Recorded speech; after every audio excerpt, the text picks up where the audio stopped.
Yo, what's up guys? Coach Nate. I hope you're having an amazing Thursday morning. It's a bit dreary today. Anyway, let's dive in. Today I'm going to be talking about why we deload. What is the purpose of the deload? So Shelby and I were working out yesterday, making some gains, having a good time working out. And it's our deload week. And I asked her, I said, how are you feeling? She said, I feel good. I said, do you feel like you've worked out? She said, I don't feel like I've done a whole lot. And I said, perfect. I said, that's the point this week. And she said, well, if it's the point to not feel like you've really done a lot, then why are we doing the deload at all? And I said, that's a great question. I said, that sounds like I need to make a video. So I'll just tell you the answer that I gave her, because it's the same answer that you guys need to hear, because it is the truth about why we deload. All right, so here's what happens. When you train, you are creating a stimulus that your body is then responding to. Your body responds to that stimulus by building muscle and strength. All right, so it is when your body's recovering. So you work out, you create fatigue, and that's sending the stimulus to the body saying, hey, you need to build muscle, you need to get stronger, blah, blah, blah. And so it's in that recovery time. It's really between your workouts. Overnight when you're sleeping. It's the in-between time where you're resting and recovering that you're actually building the muscle and strength. Now, of course, if you're not working out, if you're not providing the stimulus, your body has no reason to build muscle and strength. So that's not the answer. Not working out is not the answer to making great progress. At the same time, because we're making progress while we are recovering, working out all the time is also not the right answer. It's all about striking a balance, just like pretty much everything else in life. It's all about striking a balance between doing the work, creating the stimulus, creating the fatigue, and resting and recovering so you can come back better, right? If you train too hard, you never have time to recover. If you don't train enough, well, you're not providing enough reason for your body to change.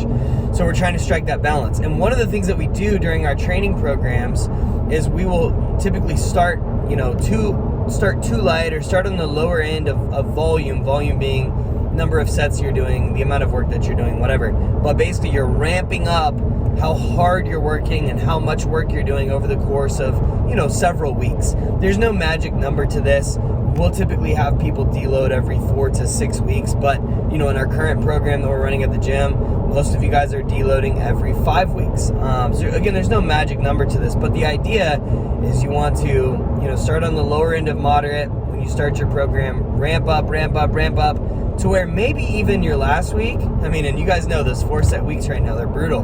You're maybe even overreaching a bit, if you will. You're actually creating a little bit too much fatigue.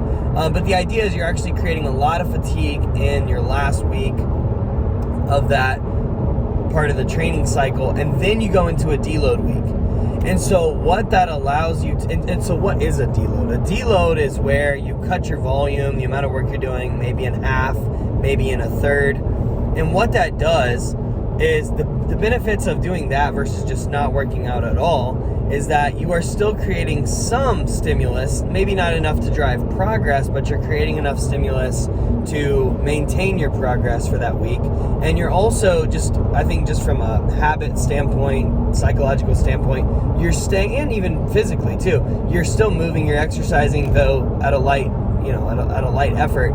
It's keeping you in the groove so that when you go back to training regularly again the following week, you don't feel like you're starting over. So there's benefits to doing the deload versus taking the week off completely, but by dropping your training volume and intensity for that deload week, it allows any extra fatigue that you created over the last 3, 4, whatever weeks of training to dissipate. And so then you're coming into your next mesocycles, what we call them, typically 4-week, 5-week, 6-week cycles where you're ramping up and then deloading, ramping up and deloading. But the idea is you ramp up, you deload, you allow that fatigue to dissipate, you recover, you come back really strong and energetic your first week of the next cycle, and then you ramp up. But at that point, because you've gone through that training cycle, you've deloaded, you've allowed the fatigue to go away, you actually come back at that next cycle a little bit stronger, a little bit more in shape. And then you do the same thing, and then you deload, and you repeat, and then you come back the next cycle, and you're a little bit stronger. And so that is why we deload, right? Again, it just allows us to train hard, and again, maybe even create a little bit too much fatigue to really shock the body, send it a big stimulus, give it a big reason to grow, and build muscle and strength and change. But then it's also, again, followed by that deload week, which allows any extra fatigue that we have accumulated over the last several weeks of training to go away, so that you go into your next cycle fresh. And as I'm thinking about this, I'm thinking about one more thing. Not only is deloading somewhat regularly very important for making good progress, it's also super important for preventing burnout, and more importantly, preventing injury. If you're constantly training hard all the time, it will wear on you and you will burn out. And that is so common because the fitness industry is so guilty of promoting just this all or none mentality. And so people do this all the time, and they train hard, and eventually their body's like, yo, dude, stop. And if you don't stop, I'm stopping. I'm done. Your mind starts to fight against you. Your body starts to fight against you. And that's a sign you need to take a break, take a deload. It also prevents injury, making sure you're allowing that fatigue to go away. You're starting fresh every month or so. With a new cycle, you've deloaded, you've let the fatigue go away.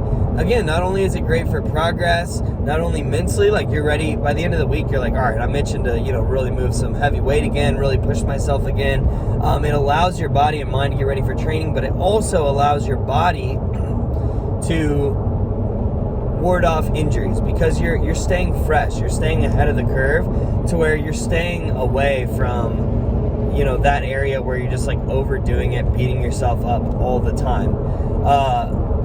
I can tell you from experience, the best way to make progress in your fitness journey when it comes to training, but other areas too, your health, fat loss, things like that, you are the lead partner in a dance, and your body is your partner. You're leading, you're choosing what stimuli to send to the body, you're coaxing it along, but you have to be gentle. You have to be, you need to be strong in leading. You need to set the tone and set the direction, but you need to be gentle, and you need to be patient, and you need to allow your body to respond at the pace, at the rate that it wants to respond at. Because if you start trying to force things to happen, you will pay for it. Like, you will absolutely pay for it down the line.